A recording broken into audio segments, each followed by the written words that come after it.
Good morning, everyone. I hope it is still morning, actually, and I think we're moving slowly towards coffee time, but thank you very much to all the participants and actually the conference organisers. It's a really superb event.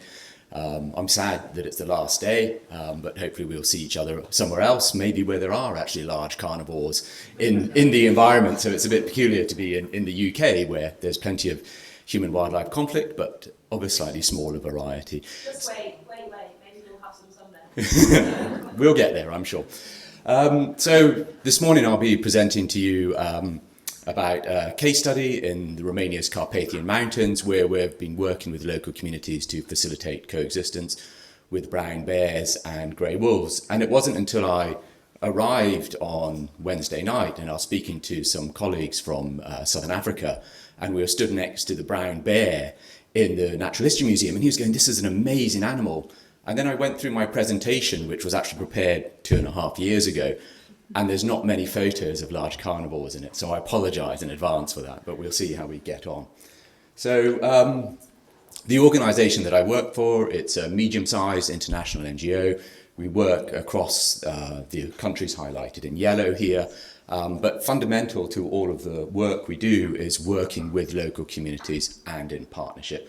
And that's very reassuring from nearly every session I've been to today. It's all about working in partnership, always about bringing the interest groups together to have those open, trusted discussions and doing that. So even though our principal aim is to protect biodiversity, and that's why we're here, we're actually working to help local communities coexist with biodiversity. So our Romania work is across a high nature value farmland ecosystem in the Carpathian Mountains. It's part of the Eurasia programme, which for the organisation actually spans from the Eastern Atlantic Islands. In fact, we're actually operating in Sao Tome and Principe, off Africa, all the way through to Central Asia. And in nearly all of our geographies, we have some level of conflict, whether we refer to it as addressing ecological connectivity, which actually contains components of facilitating coexistence, or our wildlife crime work, tackling IWT, as we started off with early this morning as well. But underpinning all of this, we're not just tackling facilitating coexistence, we're actually developing sustainable livelihoods as well. And this is something that we keep coming back to. Actually, conservation is a multidisciplinary sector as well. And we have to keep reassuring ourselves that although we're one of the interest groups, we are a multidisciplinary science. And so it's really nice to see the diversity of interest groups present here as well. So this is the landscape we work in. We're working with poor, remote, rural communities as well. So just to provide you with a little bit of context of the landscape, we all know that wildlife cause damages, whether it's wild boar, damaging a maize crop here as well. Maize, I was amazed. I've only been in Romania 10 years and I learn something every week, but I was surprised how much maize is grown in Romania. It's a staple crop. And so wild boar, damaging maize. These are the results of 2 wolf attacks, so sheep at the top, and these were some young bullocks which were mauled by wolves. The wolf pack is resident in that region. It's well known to the remote farmer. He has about 6 head of cattle, very small, subsistence livelihoods, lots of seasonal agricultural practices. And unfortunately, even in Romania, there are attacks on humans, but not often, and it's usually very clear as to why the attack happened. The picture here is a non-fatal attack, and actually probably not to the individual, but actually quite a minor interaction as well, and there are the odd occasion. So we have wildlife damages, and the local communities at this stage, or historically for the last 10 to 15 years, felt perhaps not supported by either the authorities or those individuals responsible for managing wildlife. So they perhaps did poaching, retaliatory killing, snares. You can walk along a fence line, you can find 5 snares. Our neighbours deploy snares, I collect them, and we just carry on. Good morning, how are you? And so it's a very interesting dynamic where poaching is just part of the way it's done. It's done to protect your crops. You have to protect your crop. Snares, poisoning is pretty endemic as well.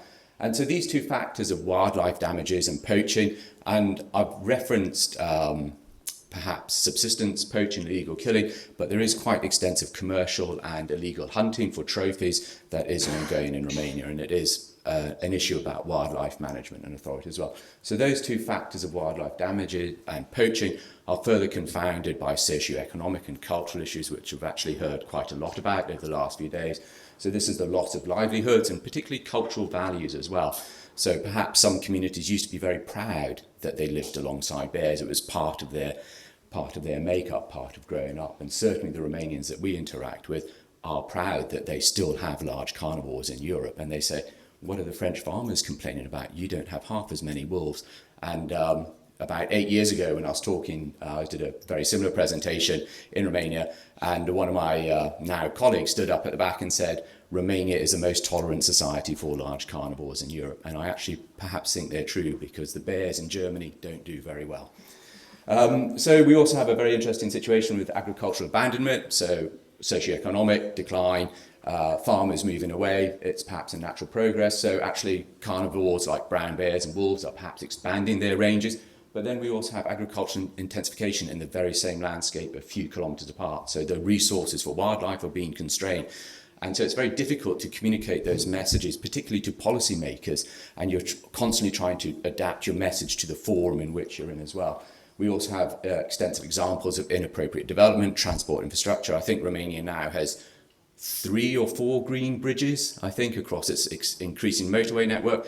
But about 2 years ago, the Minister of Transport said, our motorways are being stopped because of cockroaches. And he was referring to a saprophytic beetle, which is a beetle that relies on dead wood and is highly important for biodiversity and appropriate forest systems.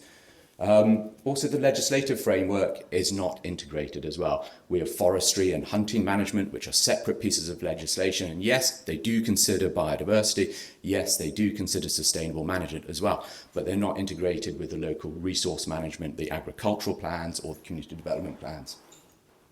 And then there's a very low capacity for conservation. And again, all of these factors very much come together to exacerbate what we've already heard quite a lot about, the human-to-human conflicts. And I'll just dwell on that for a couple of minutes just to explain the situation in the southwestern Carpathians where we're implementing this case study. So the rural communities are there. They've been there for hundreds, thousands of years practicing their agricultural practices. In this part of Romania, a lot of the agricultural practices have not changed in some of the areas. There's a little bit of increased mechanization. People are using mechanized tools to cut the hay meadows as well. But my neighbour, for example, he goes out with a scythe at 4 a.m. in the morning, and we wake up to this shh, shh, shh, and it's a beautiful sound. So we have an incredible high level of biodiversity that's a result of these agricultural practices that have evolved, and it's a human-dominated landscape. We cannot move away from that, and there is historical evidence for very strong levels of coexistence. But perhaps what's changed is the relationships between those organisations or institutions that are responsible for the local resource management. So the rural communities used to have to deal with perhaps one forester or one hunter in their community who was responsible for managing the brown bear population or the forests. And so perhaps that was much easier. So I'm talking pre-communist times.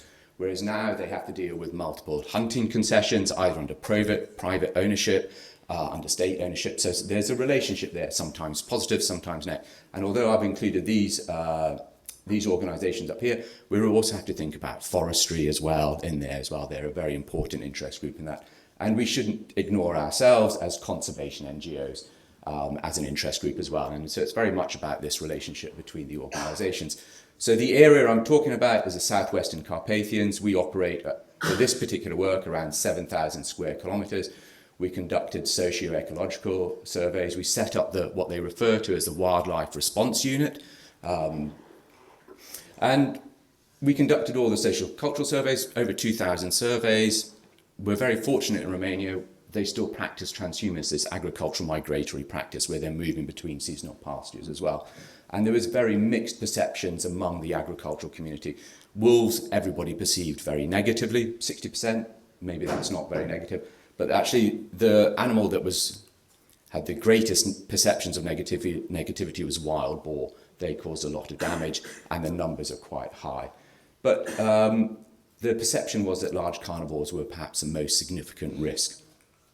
So this is reflected in this map, the mixed perceptions, where you have permanent populations of brown bear in the Retaliatory Mountains, southern Carpathians. This is a network of Natura 2000 sites. The communities there were relatively tolerant towards brown bear, whereas if you look at this zoomed photo, you can see in the Carpathian Mountains, you have the bear population that's a bit sporadically distributed, and these communities here, these are villages, they had very strong negative perceptions towards brown bears. And perhaps it was that unknown factor. The bears were perhaps increasing their range, and there was a high level of uncertainty, and perhaps it's that fear of the unknown. Whereas the communities in the southern Carpathians that actually coexisted with bears on a day-to-day basis, they knew where the bears were, they were much more tolerant. So we also conducted our ecological surveys. The issue we found was that the official data that was being used to develop and inform policies about facilitating coexistence only had very low levels of accuracy and precision. So for example, this area here, they reported 25 bears being present in that area. And this distance here is 100 kilometres, so it's 4,000 square kilometre area. So those 25 bears are not just in that one hunting concession as well. And the blue dots represent bear presence, but the hunting concessions actually report no bears because they didn't want the responsibility of managing bears. So this level of uncertainty and lack of appropriate evidence that's agreed by all interest groups compounds the conflict, okay? And this has resulted in tensions between the interest groups as well, and this was very evident in our social cultural surveys. So what did we do? We created the wildlife response team, as I'll change the name to in the next slides, according to the IUCN guidelines. And this was incredibly important and very successful because it provided a support network to the farming community, and that's what was lacking. So the key thing was it was a partnership with the Romanian gendarmerie, having that government authority, which is still very much respected in those communities as well. Livestock guarding dogs, electric fences, highly effective. We still recommend them, but they have to have the support network of the specialist advisors to work with them. Appropriate dogs as well that are suitable for that ecological climate, particularly relating to what your farmer said earlier on as well. So we know that we have the tools and the information to decrease damages. We're an international NGO. We were funded to deliver this work. We delivered a large number of fences and dogs and things like that. And we got a decrease in damages despite a background of increase in level of attacks. So the number of attacks increased, but the actual damages that resulted decreased. So that was particularly interesting as well. But the key thing was that support post-attack as well. And we did begin to resolve the tensions between the different interest groups as well. So what we did was actually we engaged with the hunters as partners, and we provided the hunters with the electric fences and the tools and the advice. And they then went to the community and said, here's an electric fence, this is how you'll use it. And that reduced some of the tensions between those particular interest groups. And also for us as conservation groups, we were able to go and say, look, we've got cameras, very nice cameras, and it allows us to engage very well with hunters because they're interested to know what's where and things. And so our recommendations, the compensation system in Romania needs urgent reform. Most of the community members are unaware of it. The authorities actually who are responsible for administrating it, some of them said, why are you speaking to me? And it's like, you are the one who has to make the report as well. So the compensation doesn't work, but we need an open debate in Romania. Do we want to make public payments for that? Wildlife response teams, let's call them that now, according to the IUCN guidelines, absolutely essential. And making sure that the tools are available, affordable, and manageable. And it's great to see the practical case studies as well. But we have to work hard in partnership to continue to remove that difference of opinions. Let's not say conflict, difference of opinions between the different interest groups. I'd like to thank our local partners, the Rand Association, which have invited us into that landscape and helped us form collaborations with the Romanian Ministry of Environment, the Romanian Gendarmerie, and our funders, the EC Life Programme, the European Commission Life Programme, and Foundation Segre. So, thank you very much. Thank you, Iain.